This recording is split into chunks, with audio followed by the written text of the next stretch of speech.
ভীষণই চটপটা ঝাল mouth watering একটি রেসিপি শেয়ার করে নেব আপনাদের সাথে। আমার প্রিন্সেসের বায়না গরম এসে যাচ্ছে, অথচ ওর মা ওকে এখনো লাল লঙ্কার আচার তৈরি করে দেয়নি। এখনই লাল লঙ্কার আচার তৈরি করার সব থেকে ভালো সময়।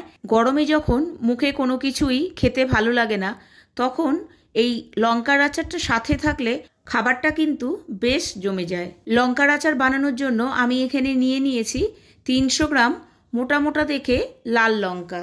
এই লঙ্কাগুলো সাধারণত আচারের জন্যই ব্যবহার হয়, আর এই সময় বাজারে গেলেই এই লঙ্কাগুলো দেখতে পাওয়া যায়। প্রথমেই আমি লঙ্কার পেছন দিকের যে বোটাটা আছে সেটাকে একটা ছুরির সাহায্যে কেটে বাদ দিয়ে দিচ্ছি। লঙ্কার আচার বানানোর জন্য লঙ্কাগুলোকে কিন্তু একদম ফ্রেশ নিতে হবে। লঙ্কা যত ফ্রেশ হবে আচারও কিন্তু তত ভালো থাকবে, কোনো রকম ফাঙ্গাস লাগবে না। এরপর লঙ্কাগুলোকে খুব পরিষ্কার করে ধুয়ে নিতে হবে। তার জন্য একটা বাটিতে আমি জল নিয়ে নিয়েছি, আর জলের মধ্যে লঙ্কাগুলোকে দিয়ে দিচ্ছি পরিষ্কার করে ধুয়ে নেওয়ার জন্য। এরপর একটা শুকনো পরিষ্কার প্লেটে আমি লঙ্কাগুলোকে নিয়ে নিচ্ছি, আর লঙ্কার মধ্যে যতটা জল আছে খুব ভালো করে ড্রাই করে নিতে হবে। একটা টাওয়েলের সাহায্যে আমি সেটাকে ড্রাই করে নিচ্ছি, আর খুব ভালো করে এক একটা লঙ্কা নিয়ে মুছে নিচ্ছি। লঙ্কার মধ্যে জল থাকলে মোটেও চলবে না, তাহলে আচারটা খারাপ হয়ে যেতে পারে। দেখুন লঙ্কার মধ্যে কিন্তু এক ফোঁটাও জল নেই।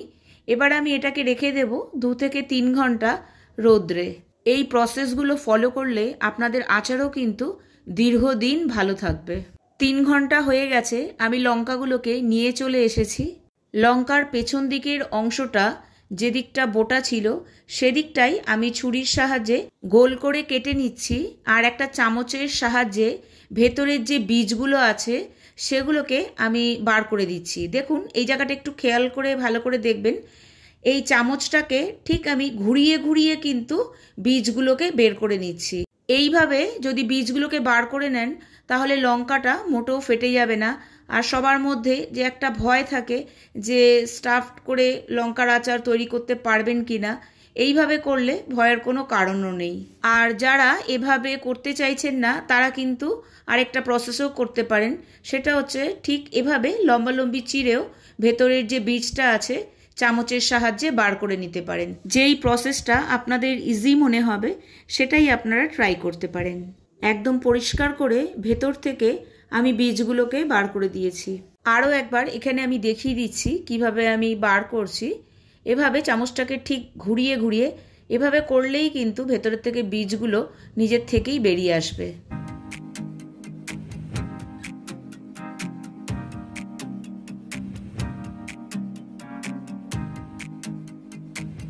দুটো লঙ্কাকে আমি ঠিক এভাবে লম্বালম্বি চিড়ে নিয়েছি, বাকিগুলো আমি ওপর থেকেই হোল করে নিয়েছি।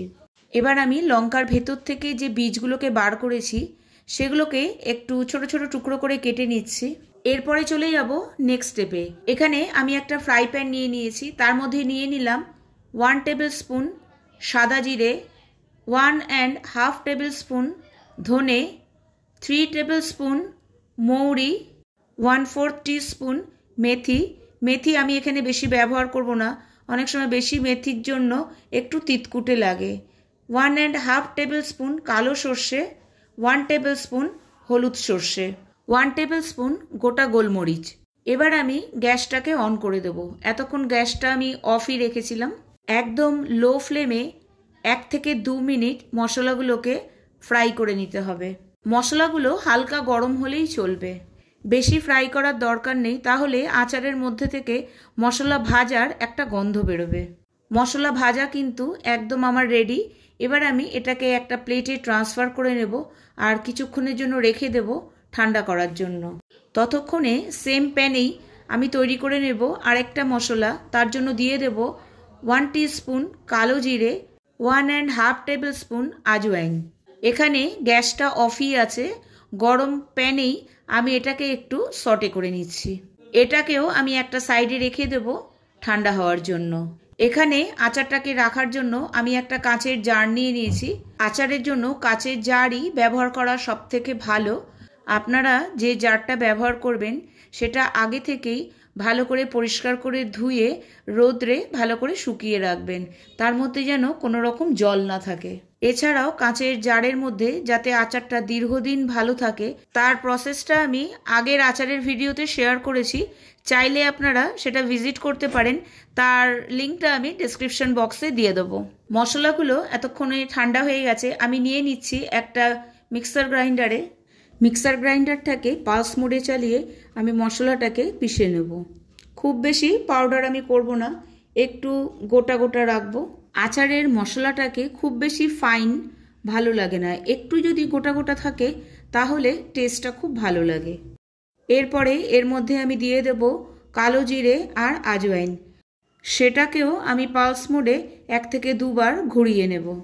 এরপর নিয়ে নেব একটা প্যানে আমি নিয়ে নিচ্ছি 2 কাপ সর্ষের তেল। তেলটা হালকা গরম হয়ে এলে তার মধ্যে আমি দিয়ে দিচ্ছি 1/2 টিস্পুন হলুদ, 1 টিস্পুন কাশ্মীরি লাল লঙ্কার গুঁড়ো, আর দিয়ে দিচ্ছি 1/2 টিস্পুন হিং। এখানে কাশ্মীরি লাল লঙ্কার গুঁড়োটা আমি রঙের জন্য ব্যবহার করেছি, আপনারা চাইলে এটাকে স্কিপ করতে পারেন। তেলটা হালকা গরম হয়ে এলেই আমি গ্যাসের ফ্লেমটাকে এখানে বন্ধ করে দিয়েছি, সব কিছুকে খুব ভালো করে মিশিয়ে নিচ্ছি। এরপর তেলটাকে আমি একটু ঠান্ডা হতে দেব। আরেকদিকে নিয়ে নিচ্ছি আমি একটা বাটি, তার মধ্যে নিয়ে নিলাম লঙ্কার ভেতর থেকে বের করে রাখা বীজগুলো, আপনারা চাইলে এটাকে স্কিপ করতে পারেন, আমি অর্ধেকটা ব্যবহার করেছি। আর নিয়ে নিয়েছি ভাজা মশলা, পুরোটাই আমি ব্যবহার করেছি। তার মধ্যে দিয়ে দিচ্ছি 1/2 টিস্পুন হিং, 1 টিস্পুন কাশ্মীরি লাল লঙ্কার গুঁড়ো, 2 টেবিল স্পুন চাট মশলা, আপনারা চাইলে এর জায়গায় আমচুর পাউডারও ব্যবহার করতে পারেন, 1/2 টিস্পুন হলুদ গুঁড়ো, 1 টেবিল স্পুন রেগুলার সাদা নুন, 1 টেবিল স্পুন রক সল্ট। এখানে নুনটা আপনারা আপনাদের স্বাদ অনুযায়ী ব্যবহার করবেন। সব কিছুকে খুব ভালোভাবে মিশিয়ে নিয়ে এর মধ্যে আমি দিয়ে দিচ্ছি 2টো পাতিলেবুর রস। এরপর সব কিছুকে আরও একবার আমি খুব ভালোভাবে মিশিয়ে নিচ্ছি। বেশি ঝাল যদি পছন্দ করেন তাহলে লঙ্কার ভেতর থেকে যে বীজগুলো বার করা হয়েছে সেগুলো পুরোটাই ব্যবহার করতে পারেন। এরপর দিয়ে দিচ্ছি 2 টেবিল স্পুন সর্ষের তেল, যেটা আগে থেকে আমি গরম করে রেখেছিলাম। সব কিছুকে খুব ভালোভাবে মিশিয়ে নিলেই তৈরি হয়ে গেল আমাদের আচারের মশলা। এবারে খুব ভালোভাবে মশলাগুলোকে চেপে চেপে লঙ্কার মধ্যে ভরে নিতে হবে। দেখুন ঠিক এভাবে চেপে চেপে আমাদের ভরে নিতে হবে। এখানেও কিন্তু মশলাগুলোকে খুব ভালোভাবে চেপে চেপে ভরে নিতে হবে, যতটা সম্ভব একদম নিচ পর্যন্ত আঙুল দিয়ে ঠিক এভাবে চেপে দিতে হবে, তাহলে মশলাগুলো একদম নিচ পর্যন্ত খুব ভালোভাবে চলে যাবে। ঠিক এভাবেই প্রত্যেকটা লঙ্কার মধ্যে মশলাগুলোকে আমি ভরে নিচ্ছি। আশা করি পুরো প্রসেসটাকে আমি আপনাদেরকে খুব ভালোভাবে বোঝাতে পেরেছি। ভিডিওটা ভালো লাগলে অবশ্যই আমাকে কমেন্ট বক্সে একটা কমেন্ট করে জানাবেন। সব কটা লঙ্কা রেডি, ব্যাস এইটুকু মশলাই আমার বেঁচে গেছে। এরপর প্রত্যেকটা লঙ্কাকে একটা একটা করে তেলের মধ্যে ডুবিয়ে আমি কাচের জারের মধ্যে রেখে দেব। আচারটা তৈরি হয়ে গেলে 3 থেকে 4 দিন আচারটাকে রোদে রেখে দেবেন। রোদে যখনই দেবেন জারের মুখের ঢাকনাটা খুলে রোদে দেবেন, অথবা জারের মুখটা পাতলা যে কোনো সুতির কাপড় দিয়েও বেঁধে রাখতে পারেন। আচারটা কিন্তু রেডি, দেখতেও যেরকম সুন্দর লাগছে, খেতেও কিন্তু দারুণ সুন্দর হয়েছে। অবশ্যই রেসিপিটাকে বাড়িতে একদিন ট্রাই করবেন। এরপর আমি ওপর থেকে বাকি মশলাগুলো দিয়ে দেব, আর তার উপর দিয়ে দেব যেটুকু তেল আমার বেঁচে আছে সেগুলো পুরোটাই দিয়ে দেব।